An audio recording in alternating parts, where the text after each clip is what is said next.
ইয়াসিন, আপনি কোথায় গণঅভ্যুত্থানে আহত হয়েছিলেন, কোথায় কিভাবে আপনি আহত হয়েছিলেন এবং আপনার অভিজ্ঞতাটা বলেন। আমি 18ই জুলাই বৃহস্পতিবার বিকাল 5টায় উত্তরা এলাকায় গুলিবিদ্ধ হয়েছি। উত্তরা এলাকায়, উত্তরা অঞ্চলটাতে পুলিশের গুলিতেই। আমি একজন ছাত্র প্লাস হচ্ছে একটা বেসরকারি চাকরি করি। তো জব করার জায়গা থেকে আমি গ্রাফিক ডিজাইনার, টেক রিলেটেড কাজ করি। তো আমরা অনলাইনে তো ওই 18 তারিখের ব্যাপারটা, 17 তারিখে একটা সরকারি ছুটি ছিল, 17 তারিখ বুধবার। 15-16 তারিখেও তো আন্দোলনের একটা বেগ দেখা গিয়েছে এবং ছাত্রদের উপর যে নির্যাতন, এটা তো আমরা খেয়াল করেছি। যদিও তখন ইন্টারনেটের বন্ধ ছিল, তবুও মাঝে মাঝে ইন্টারনেটে যখন যাওয়া যেত কিংবা লোকজনের মাধ্যমে শুনতে পারতেছিলাম। তো 18 তারিখে আসলে সকাল থেকেই পুলিশ নির্বিচারে হয়তো জনগণের ইয়াতে গুলি করতেছিল 18 তারিখে।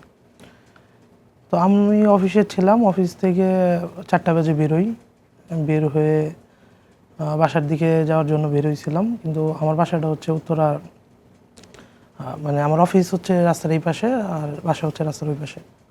তো যখন আমি রাস্তায় আসি তখন দেখি যে অনেক ছাত্ররা আছে, ওদেরকে একটু সাহায্য সহযোগিতার জন্য ছিলাম। আমার সাথে আমার একজন কলিগ ছিল, আমরা করতেছিলাম ওখানে। এর ভিতরেই হচ্ছে হঠাৎ করে পুলিশ একটা সময় গুলি বন্ধ করে, একটুখানি স্টপ দেয়। তখন আমরা ভাবতেছিলাম যে বিষয়টা একটুখানি হইতেছে আর কি, কমতেছে বিকালের দিকে। কিন্তু পুলিশ আসলে ওটা হয়তো ওদের একটা ট্র্যাপ ছিল। ওই সময়টাতে ছাত্ররা একটুখানি খোলামেলা ঘোরা স্টার্ট করলো। ওই সময় হঠাৎ করেই পুলিশ এলোপাথারি গুলি শুরু করেন। তো রাস্তার মাঝখানে ছিলাম, কিছুক্ষণ পরে আমি ফিল করি যে আমার পা ভেজা, মানে আমি যে জুতাটা পরে আছি ওর ভিতরে রক্ত হয়ে মানে অনেক পচপচ করে শব্দ হচ্ছে আর কি, যে পানি দিতে ভেজা থাকলে যেমন। পরে পায়ের দিকে তাকায় দেখি যে আমার গোড়ালি নাই আর কি। তো আশেপাশের লোকজন ছিল, তখন তাদের ডাক দিলাম যে ভাই আমার একটু ধরেন। আমার তখন প্রচুর পরিমাণে ব্লিডিং হচ্ছিল। আপনার আমার পা থেকে যে লিগামেন্ট এগুলো ছিঁড়ে গেছে, তো হাড়ও নাই।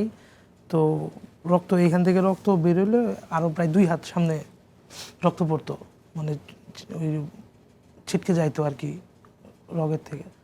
তো এই অবস্থায় ওখানে মানে ওই সাহস পাইতেছিলাম না যে ওটা বন্ধ কেমনে করবো। মাংস তো নাই, অনেকটুকু মাংস ছিল না, আবার হাড্ডিও নাই, বুঝতেছিলাম না যে কি। পরে একজন বাইকার ভাই আমার সাহায্য করলো, আমার বাইকে উঠাই দিল। পরে আমি ওনার গলায় হাত দিয়ে শক্ত করে ধরে কোনো রকম তখন উত্তরা হাই কেয়ার হসপিটালে প্রাথমিকভাবে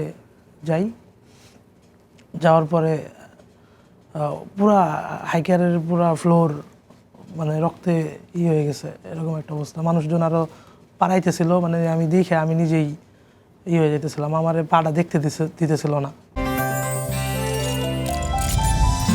গাজী গ্যাস স্টোভ, রান্নায় আনে শিল্পের ছোঁয়া।